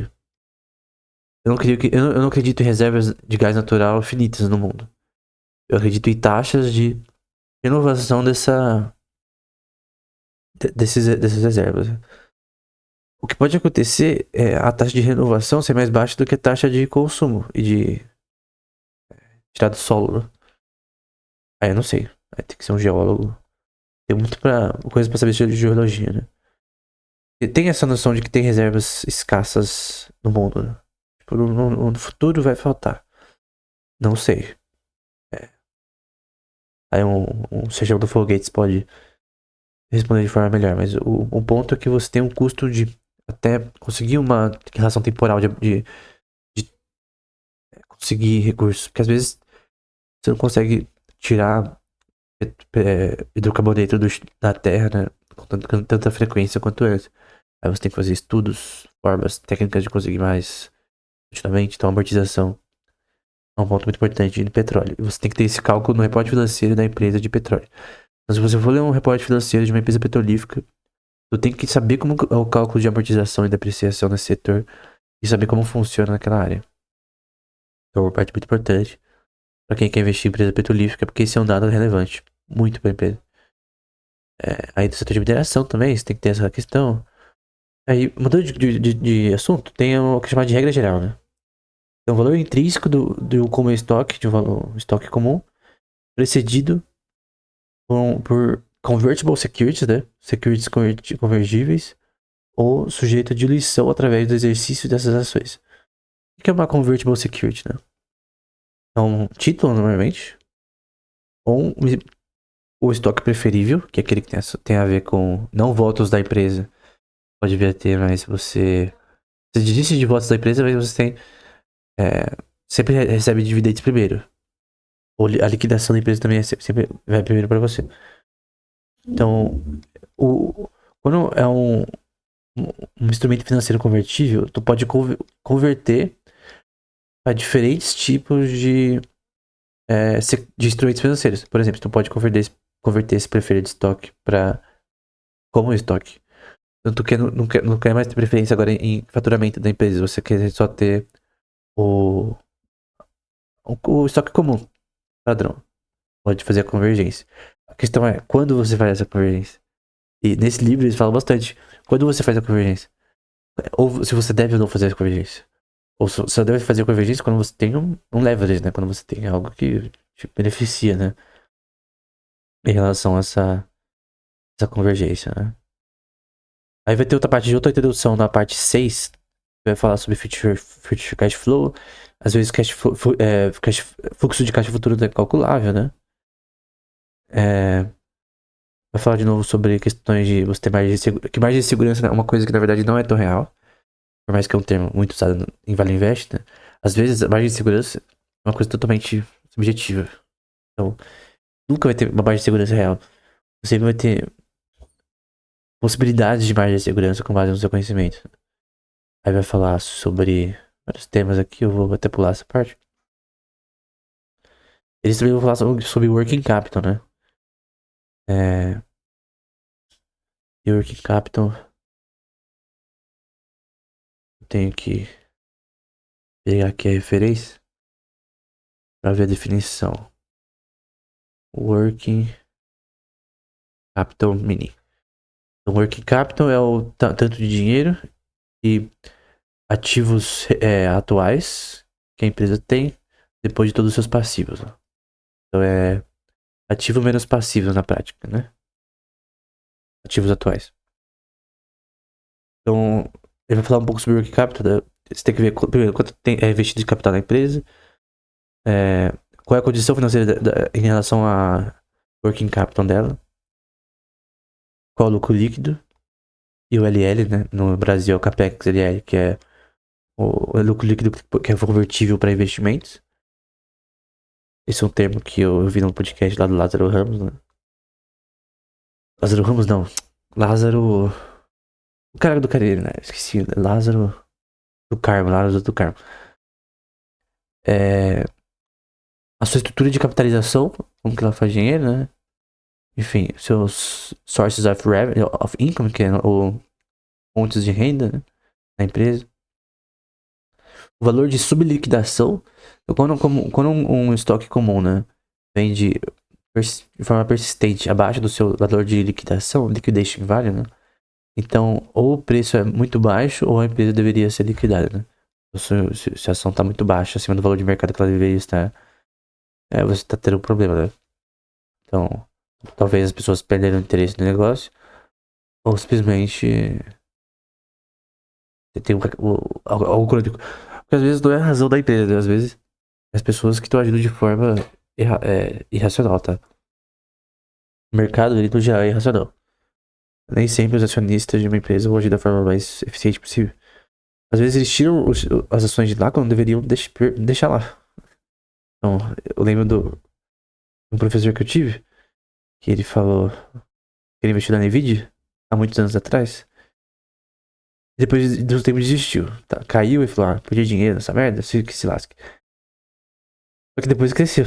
Anos depois. Então a gente não sabe o futuro. Então no fim, investidores eles sempre agem de forma especulativa também. É um mercado especulativo. O que é diferente de Vale Invest, que é menos especulativo. Ainda assim uma especulação, mas uma especulação moderada. Especulação com base em dados. Então vai investir em câmbio. Então você vai apostar que o euro vai apreciar em relação ao dólar, mas você tem uma razão para isso. Você estudou relações de taxa de juros, inflação, flutuações do mercado atual, narrativas econômicas em relação um ao outro, questões macroeconômicas que são relevantes para um desvalorizado em relação ao outro. Tem muitas razões para isso, né? Em relação a empresas, pode ser uma fusão de uma empresa, uma liquidação parcial ou completa. Várias coisas podem fazer a empresa vir a ser interessante para investimentos, né? Então, subgerentes, né? É uma questão também que até no podcast do Cariani e do Lázaro, Carmen foi citada, né? Uma coisa que o Buffett fala bastante é você investir em empresas que o gerente tem a mente de dono, né? Então, os 3 pontos de gerentes, né? A gerência sabe sobre o negócio mais que os acionistas. A gerência não tem nenhum interesse ou responsabilidade pelos preços das ações, então ela não quer que. Ela não tá nem aí para os preços das ações, tá? Isso só tá aí para performar mesmo. Se os acionistas desaprovam qualquer maior política do gerenciamento, a melhor a coisa é vender essa ação. Então, você vai pela maioria desse contexto, né? Nem sempre, talvez, mas o ponto é que a gerência é muito importante, senão a empresa vai cair, né? Se você for, por exemplo, uma criança de 10 anos pra gerenciar a Pepsi, né? E, ou porque ela tem poder de decisão total. Acho que vai dar certo. Eu acho que não. Também se for uma criança com conhecimento, de repente, né? Conhecimento não tem idade, né? Outros pontos também, né? Compensação de oficiais, salários, bônus e coisa do tipo. Opções para comprar ação, porque as opções de ações tem a ver com. É um custo para a empresa, na verdade, também. Options de ações são um custo para a empresa. Isso é um ponto. Eu não vou me reter muito aqui. Mas opções têm custo para a empresa. Expansão do negócio, pagamento de dividendos, continuação dos stockholders, né? Então, qual que é a taxa de acionistas saírem da empresa? É 3 dias? É uma semana? É um mês? É 5 anos? Isso é muito importante. Qual é o ROI, o ROI da empresa, né? O return on equity, né? É o mais importante para investidores. Não earnings per share, por exemplo. Informações sobre os acionistas, né? Quem estão em controle da empresa? Quem pode tomar decisões? Quem são os maiores acionistas? Né? É a BlackRock? Não sai desse investimento. Brincadeira. Mas é verdade também. Então você tem que ter várias questões assim, né? Você tem vários desses dados. Aí tem que tá bem amparado de dados estatísticos, margem de lucro, faturamento bruto, margem do bruto. Enfim, todo tipo de coisa você tem que entender. Mas daí eu já falei, né? Tô seguindo aqui as partes principais do livro. Uma coisa muito interessante que eu vi é quando o Graham e o Dodge falaram sobre technical analysis, né? Sabe aquela coisa de você ver gráficos? Já existia naquela época. Você analisar trends de gráficos. Eu li um livro só sobre technical analysis. Era só sobre análise de gráfico. Quando eu li, eu achei muito interessante. Tem algoritmos que você pode usar, estatísticos, como MACD, RSI, Fibonacci. E vários indicadores que qualquer software de technical analysis tem para você entender a relação de volume de transações, preços, coisas do tipo. Sem seguir que o mercado não segue uma eficiente marcar hipóteses, né? Não segue a hipótese do mercado eficiente. Então, técnica de análise é inútil. Se insider trading funciona, técnica de análise é inútil. Insider trading é você ter informação de caráter privado da empresa. Então, a Nvidia vai lançar tal coisa nova. Só você sabe e os funcionários da empresa, mais ninguém investe na Nvidia. Lança publicamente depois. A ação sobe. Tu ganha porque você sabia antes de todo mundo. Isso é insider trading. Nos Estados Unidos é crime. Tinha hedge funds que tinha... O cara tinha telefone de todo mundo aqui do mercado e ele falava, e aí, como tá essa empresa farmacêutica? Como tá? Deu certo aquele remédio que cura, vamos supor, Alzheimer, câncer? Deu? Ok. Já foi aprovado pela FDA? Ok. Isso não é de informação pública? Ok, obrigado pela informação. Vou te dar o dinheiro aqui, ó. Pra você me dar essa informação. O suborno, né? É pra ter essa informação antes de todo mundo. O cara investe na empresa. Tem a notícia, o cara ganha. Isso acontece. Insider trade é a forma mais fácil de você conseguir ganhar retorno. E tem a diferença de insider trade de forma imoral e você só tem que ser um cara bom em pegar informações, né? De repente você tem um network que permite você ter mais informação que a maioria do mercado. Isso é normal. Isso é algo justo, né? Tu vai impedir as pessoas de ter informação. Só tem a diferença entre informação de caráter privado e informação de caráter público. Então, eu dei um exemplo, né, do cara do hedge fund que ele pagava a esposa de um cara da Nvidia pra dar informação privada da Nvidia. Então é uma coisa que pode ter crime, né? Em muitos países, e eu concordo. Você tá manipulando o mercado, você tá tendo acesso a coisas que. Você tá subornando pessoas pra ter acesso a coisas que você não deveria ter acesso. Que a empresa não queria divulgar, por exemplo. Você tá espionando a empresa, no caso. É uma espionagem corporativa. Então, a diferença entre você pegar informação por meios legais, né? Morais, e você pegar de forma subornando pessoas e tal. Só que o pouco é que técnica análise, ele vai dizer que não pode ser uma ciência, primeiro. Não foi provada por ser dependente de um método de lucros. Tem uma lógica que não faz sentido. E às vezes até, tipo, pode ter padrões de mercado. Mas se dizer que esses padrões são substanciais no mercado são meio que ilógico. Eu prefiro muito mais alguém que manje, por exemplo, de algodão, de trade, do ponto de vista estatístico, volumes, transações, quem são os maiores players no mercado. Ele sabe quanto é o volume de produção daquele tempo. Ao longo do tempo, se a safra vai ser maior de algodão. Relações de utilidade marginal do algodão. A pessoa tem conhecimento de trade desse contexto. Ela vai conseguir fazer um filtro com base não em achismo, mas no conhecimento desse mercado. Conhecimento sólido desse mercado. Então eu conheço o mercado de arroz e de petróleo de forma substancial. Eu vejo uma flutuação econômica política, uma guerra ou coisa do tipo. Eu sei que o preço vai subir. Então eu faço o filtro e o preço sobe. Então, tu tem essa questão. Mas é uma ciência, não, cara? É uma ciência econômica. Tu sabe sobre economia, política, geopolítica, geografia. Tu tem que saber, obviamente. Pô, se você não sabe economia, você geografia. Se você não sabe o que é mar Cáspio, por favor, vai fazer um curso sobre geografia, vai ler Strabo. Porque tu tem que entender geografia pra entender sobre economia internacional. Tipo, o economista que não sabe onde fica o mar Báltico, não sabe o que é o Estreito de Hormuz, onde fica, é um problema. Não tem nenhum problema ser ignorante, tu pode aprender. O problema é você continuar ignorante, né? Tu tem que saber o básico, né? Então, o grande ponto é que eles vão dizer de forma bem clara que é lixo, cara. No geral é lixo. Técnica análise é lixo. E até hedge funds usam técnica análise, né? Tem livros de bons autores que trabalham no mercado financeiro que usam técnica análise, que usam Fibonacci, que usam SI, que usam MACD, que falam, ó, o MACD funciona quando você faz certas coisas. Resistência, blá blá blá. Mas no fim, esses daí são ganhos de curto prazo. Que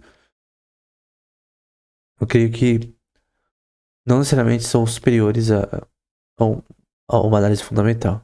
Eu não acho que técnica análise é totalmente inútil. Não tem que ler gráficos, cara. Não você faz uma fundamental análise, no fim você vai também ver o preço atual da empresa e fazer cálculos com base em uma estatística. Uma série temporal é importante. Dados estatísticos são importantes. Mas eles não são um fim em si mesmo. Eles são uma das métricas usadas. Mas eles não são um fim em si mesmo. Eu creio que técnica análise ele é visualmente interessante, é muito importante. Mas o que mais importa. Tipo, é tipo o Buffett no nível associado a ele, né? Ele fala que ele não fica olhando o gráfico o dia todo. Nem os caras. O cara tem 50 telas. Tá olhando o mercado. Não, eu tô olhando o mercado. Todo momento. Eu vi um vídeo de um cara com 50 telas ao redor dele. De future, de índice, de tudo que você pensar. Cara, esquece, mano. 20, 20 securities no máximo, cara. A maioria em títulos, ações, depois um pouco de future, sei lá. Um pouco de Forex. É que Forex você tem que fazer swing trade no meu período. Forex é. Eu acho que na verdade. Forex você pode fazer um. Normalmente portfólios eles têm bastante reserva de dinheiro de dólar e ouro, né? Você pode buscar uma apreciação associada a isso. Que segurou o dólar desde 2008 até hoje em dia, tá suave, né? E sempre teve reserva de dólar, né? Sempre é bom você ter reserva de dólar e ouro. Uma das fortes, né? Que sempre vai apreciar em relação a outra moeda, né? Então, essa é uma das vantagens do sistema horrível da fiduciária, né? Mas enfim. Técnico análise é, no geral, não totalmente inútil, mas no geral é inútil. O que vai valer menos mesmo é de fato conhecimento. Então tu vai investir na Tesla, tu não vai ficar olhando pro gráficozinho da Tesla. Não, a resistência tá assim, então tu vai olhar pra parte financeira da Tesla, tu vai olhar para as aquisições da Tesla, você vai olhar pra inovação da Tesla, a bateria de lítio, carros autônomos, quais são os competidores da Tesla, a expansão que a Tesla tá fazendo no mercado asiático, que é uma realidade. Quanto o mercado asiático tem de demanda, que tem pessoa pra cacete, da Ásia e da Índia. Então, por exemplo, se uma empresa como a Tesla, ela ganha a maior parte do mercado da Índia e da China, o crescimento dela futuro é muito possível, né? Porque basicamente tem milhões de pessoas ali. Quantos bilhões? Dois? Uns 3 bilhões de pessoas, sei lá. Juntando Índia e China. Não sei exatamente, mas. Questões de crescimento de mercado. Você tem que saber pra conseguir analisar. Tipo, é diferente da pessoa que só olha por exemplo, ela baixa o software, ela coloca lá Apple, Tesla, Nvidia, várias empresas. Qual que eu vou escolher? Quanto alocar? Ok, eu vou alocar na Tesla. Por quê? Ah, porque eu gosto da Tesla, do Elon Musk. Eu vou. Agora. Por que agora? Não, porque eu quero. Eu acho que vai subir no futuro. Não, mas pera, você já viu esse valor, na verdade, ele é abaixo do valor futuro? Tu viu o reporte financeiro da Tesla? Qual a informação que você tem sobre a Tesla? Não, é do Elon Musk, então vai crescer. Você sabe como funcionam os carros da Tesla? Você sabe quais são os materiais que são usados? Como eles importam? Para onde eles exportam? Quais os mercados emergentes que eles estão crescendo? Quais são os competidores? Se você não tem essas informações, você não sabe sobre a Tesla. Tem que conhecer a empresa. Talvez tenha empresas que são melhores que a Tesla de investir. E seu yield vai ser menor. Então você tem que ter um conhecimento. Tem que saber o porquê daquela empresa ela é viável. A possibilidade de crescimento dela, de free cash flow ser maior. Então, esse é o aspecto mais importante na área de investimento. Né? Porque qual que é a regra mais importante de investimentos? Você viu a última aula? 53. Não perca dinheiro. Essa é a mais importante. É a regra de ouro, né? Então, esse é o ponto mais importante. Não perca dinheiro. E se você perdeu investindo numa empresa que não deveria, erro seu, né? Então, primeira regra, para resumir. Eu vou falar sobre outros livros de investimento posteriormente. Talvez eu vou até dar um curso de robótica, tô pensando. Qual que vai ser primeiro? Depois de Aristóteles, mas enfim. O ponto central aqui desse episódio e dos posteriores também. Você comprar ações, commodities, tudo abaixo do seu valor de mercado. Vale Invest também funciona para Forex. Você tem conhecimento político, geopolítico, de finanças, tem conhecimento muito bruto do mercado financeiro, como funciona o Fed e IMF, tem que saber isso de cor salteado. Como o Fed influencia certos mercados. Tem que ter informação de geografia, tem que saber onde está cada país, onde tá cada país exporta o que em relação a commodities, né? E conhecer o mercado de commodities global de cabo a rabo para você sequer pensar em escolher uma commodity específica para você focar. Então veja, tem várias coisas aqui. Não é algo simples. Então, esse é um ponto importante, né? Então você tem que ter um conhecimento bruto sobre o mercado. Você quer Forex, tem que ter conhecimento de economia. Muito bruto. Tem que conhecer, às vezes, as coisas de commodities, mas em outro nível. Porque tem uma relação entre commodities e Forex também. Taxa de câmbio entre países. Relações políticas também. Então tem que conhecer a política interna de cada país. Não só a informação da mídia, mas a informação interna. Porque tem uma diferença do que o jornal francês diz e que os jornais de outros países dizem sobre a França. Então tu vai ler só sobre a França no... Tu vai investir em títulos da França. Tu vai ler sobre a França só no G1. Se liga, cara. Tu não vai saber nada sobre a França. Tem que ver notícias da própria França. Tem que acompanhar o jornal francês. Tem que saber o que tá acontecendo. Senão você não vai conseguir entender o que tá acontecendo na França. E se vale a pena investir nela. Você tem que saber sobre o governo francês, sobre o sistema bancário francês. Tem que saber sobre várias coisas.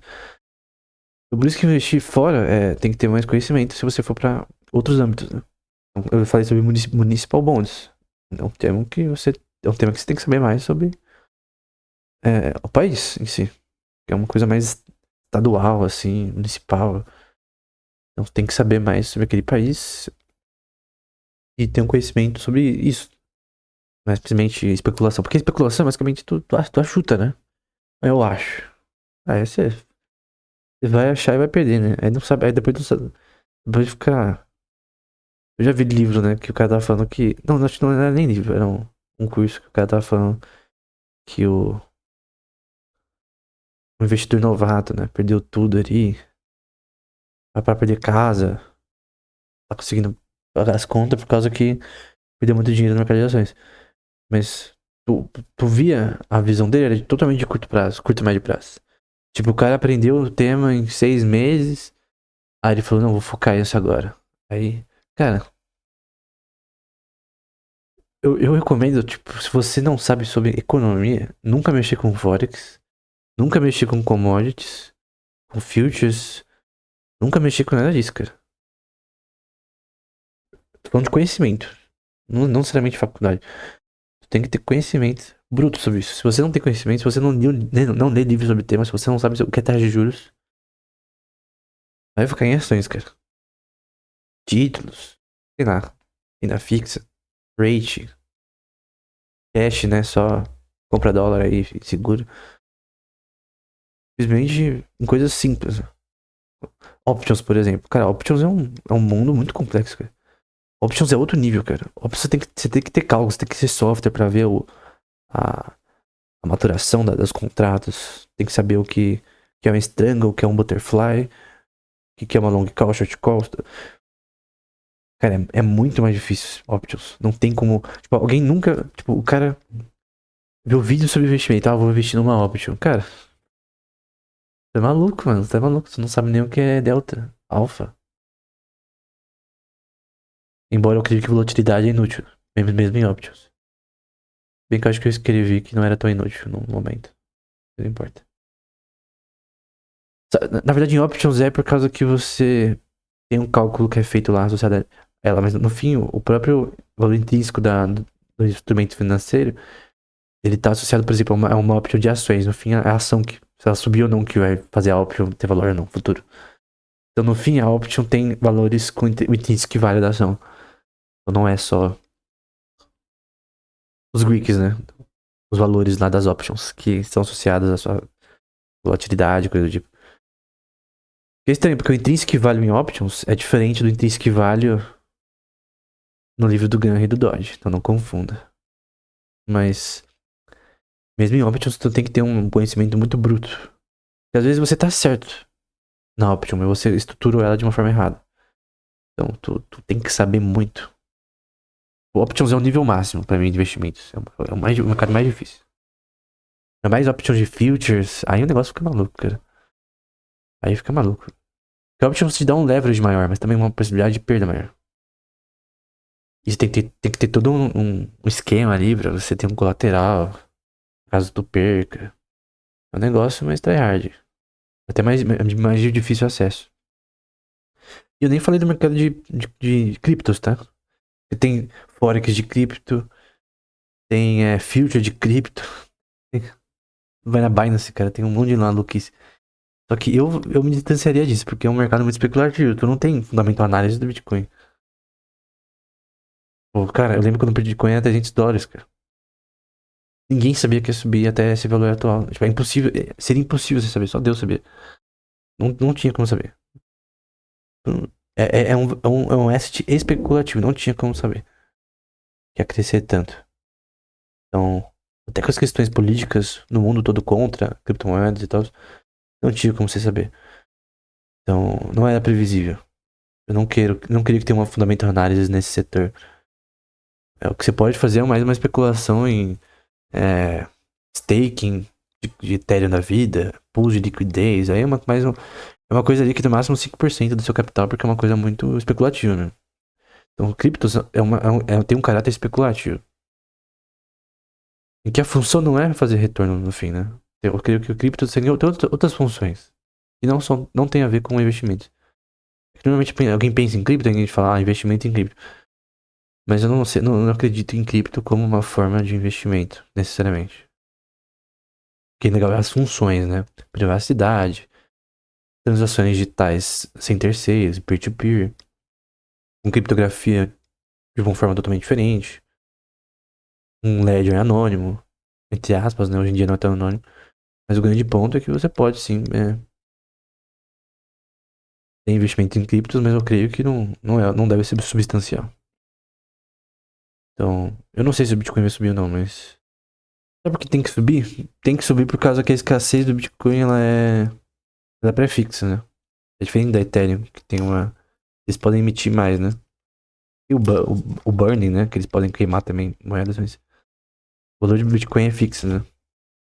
E a dificuldade de mineração tá cada vez mais aumentando computacionalmente. Então, com a aceitação da moeda como está, eu creio que o valor só pode subir. Então ele pode chegar ao dobro daqui a 5 anos, provavelmente. Só que eu creio que é uma especulação que tem que ser de longo prazo. E eu só pegaria numa queda substancial. Eu lembro que teve uma época que tava 21 mil e foi pra 9 mil. Todo mundo falou, nossa, acabou o Bitcoin, nunca mais vai aumentar. Hoje tá quase, acho que não sei se tá 100 mil hoje em dia. Até então tava 100 mil. Aí foi de 100 mil pra 80, enfim. Nesse 80 é hora de comprar, e depois você vende quando tiver 100 mil de novo, por assim, né? Normalmente essas flutuações sempre crescem pra maior porque você tem um valor fixo de moedas. Na especulação você tem que saber como funciona mais ou menos essa relação de escassez intrínseca da criptomoeda. O Proof of Work cria essa escassez na prática. Então, o preço só pode subir se ela continuar sendo aceita. Então, eu só pegaria numa queda substancial. Então, se o valor for para 50 mil, eu compraria, esperaria subir. As pessoas, às vezes, elas pensam que tem que subir daqui a 6 meses. Não, às vezes tem que esperar anos, cara. Se eu tivesse comprado quando tava $300 e vendido hoje, estaria com 100 mil. Então, dólares ainda, né? Então era 520 mil reais, sei lá. 540 mil reais, hein? Então, um grande ponto é que é uma questão de buy and hold. O Bitcoin especificamente. As outras criptomoedas são outro mundo. Ethereum é diferente. O sistema da Ethereum é Proof of Stake. Stake é diferente. Tem outros que é Proof of History, que é o Solana. Tem uns que é outros métodos totalmente diferentes. E isso define a possibilidade dela de escassez futura, né? Outras são uma moeda mais para jogos ou para stablecoin, que é estável, enfim. Então, depende, né? Eu não sei se vai ter outro que Bitcoin, nesse aspecto de valor. Também é mais conhecida, né? É tipo ouro digital na prática. Mas eu creio que só tende a crescer. Mas é um asset especulativo. Não tem fundamental análise de Bitcoin. E no Forex de criptomoedas também não tem fundamental análise. Porque você não tá. É uma coisa totalmente digital, né? O que você pode fazer é relações, estudo de volume, estudo de relações de mercado em relação a possíveis flutuações futuras da moeda, ciclos econômicos passados, mas ciclos passados não é tão útil porque você teria que acreditar que o preço segue uma linha bayesiana, que é mentira. Mises fala isso, por exemplo. Não segue uma linha bayesiana, do ponto de vista estatístico. É um frequentismo, né? Misiano. É outro Mises, tá? Não é o Mises, não é o Mises, não. Mas o grande ponto é que é um mercado especulativo. É um asset especulativo, na minha opinião. Tem várias definições legais de criptomoedas. Eu creio que, no geral, é um asset especulativo. Então, não é um. Não é algo que. É uma especulação, é um achismo mesmo. Eu creio que no Bitcoin tem essa relação também. Então era isso. Espero que esse vídeo tenha sido útil. Eu vou falar sobre o DAO of Capital, provavelmente na próxima aula. Então, também tô pensando em fazer um vídeo sobre computação quântica, né? Sobre germânio. Então, vamos ver. Até a próxima aula.